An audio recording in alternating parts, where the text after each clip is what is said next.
There was a king, old history.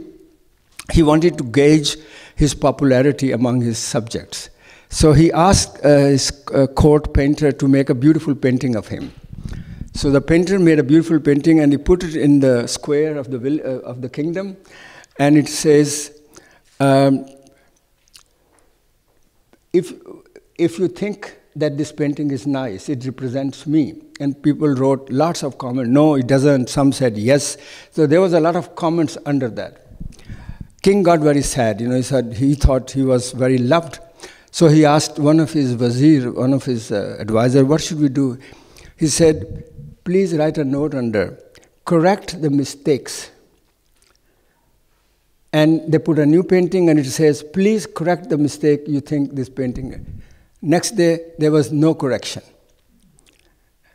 So the moral of the story is, it's very easy to think that we are popular, that we are needed, and people will, of course, give you the feedback, but if you ask them concrete feedback, it's very difficult. So use that tactic. Thank you.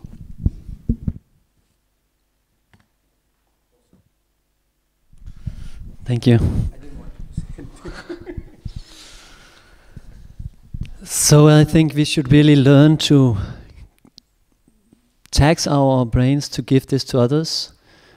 I think most of us know we have been giving a very valuable tool, a very valuable asset that actually can change the world. The danger is if we start changing things. We want to be popular. We want to get followers. We want to be diplomatic. We have a solution, but we can give the solution only to those people who want to have a solution. We live in a world where most people, they want to be cheated.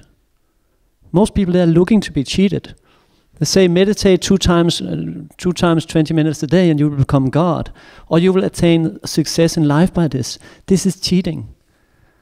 So we need to give people the real thing, not trying to become popular, but just present it as it is. If people want to take it, they will take it. So you can help those who want to be helped, but those who will not want to be helped, it's very, very difficult. Everything builds on free will. We are all free individuals. We can choose. So we can choose to do the right thing and we can choose to do the wrong thing.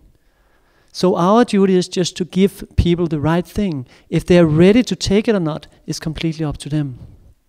So my humble request is, let's not just become popular, just to try to suit the society and the mass. Let's instead go for the class, for those who really want to change. And to the comment just made by having God on our shoulder, I think we should have God on our shoulder. I think we should not use God as a crutch, but we should give people God, because we are looking for the ultimate love. That is where it is to be found. So if you have something, naturally you want to give it to others. If you don't have it, what can you give? All these material solutions to material problems, they will not ultimately help. We cannot stop birth, old age, disease and death by any material method.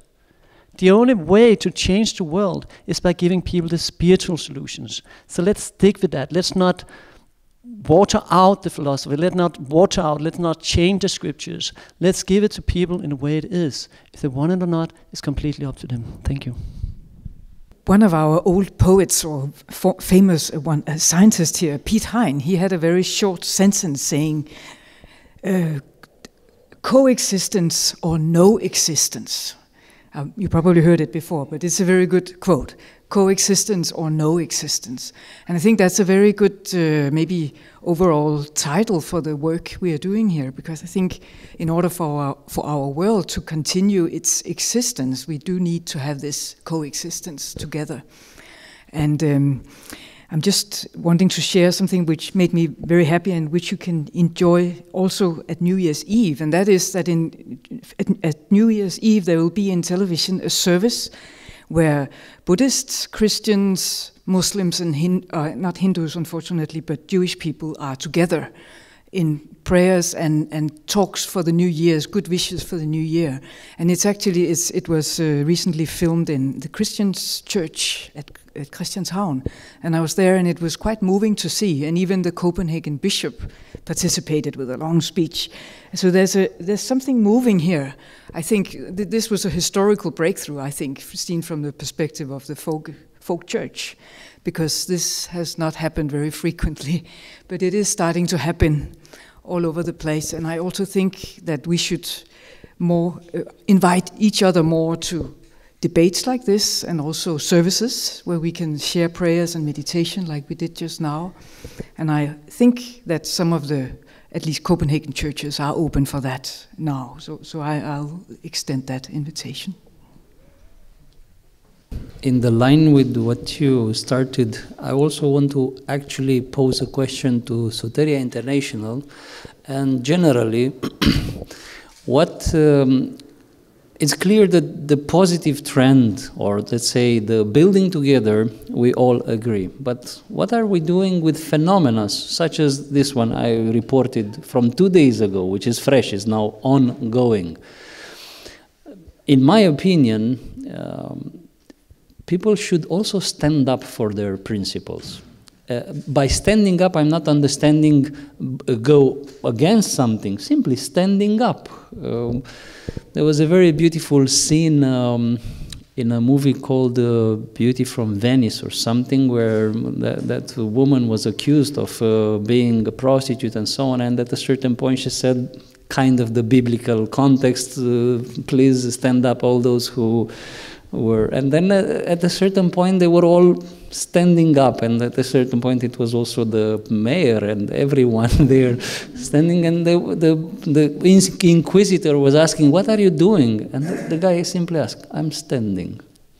This line, I remember it was also said very calm and not even judgmental or something. I'm just standing, meaning I stand for what I did and I'm not ashamed, and I stand here. It was the Inquisition, by the way, which is representing exactly this excess of power to remove the threats, which is becoming actually the threat itself.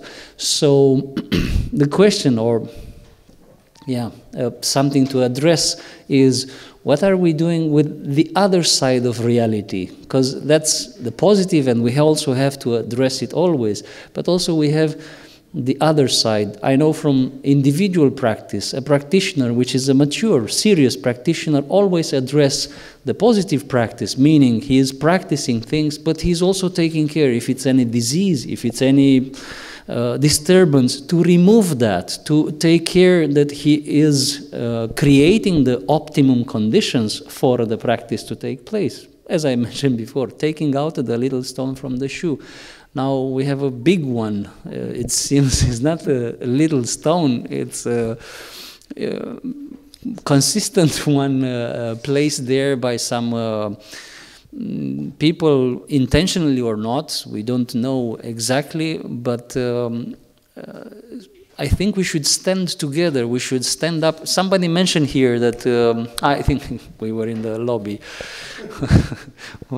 You were mentioning this idea that the Jewish and the Muslim communities will stand when there is anti-Semitism, the Muslims are standing forward, and then when is Islamophobia, the Jewish are standing forwards to show clearly, to give a signal that, look, it's not us defending, it's even our brothers defending.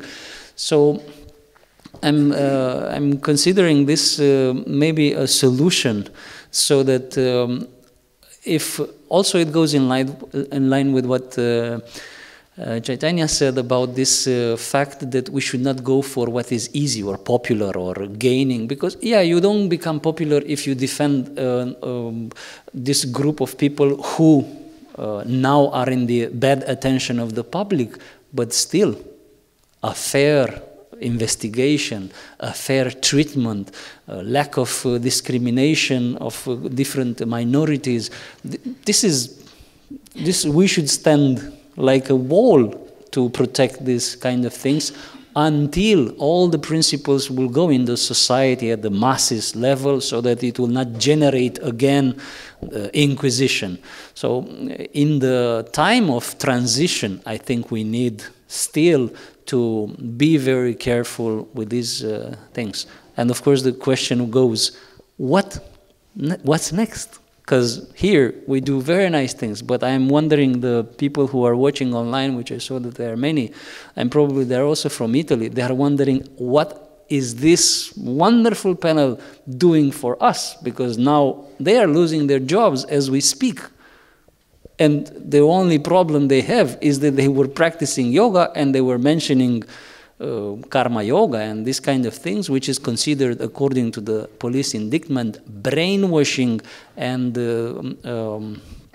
dangerous antisocial behavior and things like that. And I don't want to waste your time to read the whole thing, but it's as aberrant.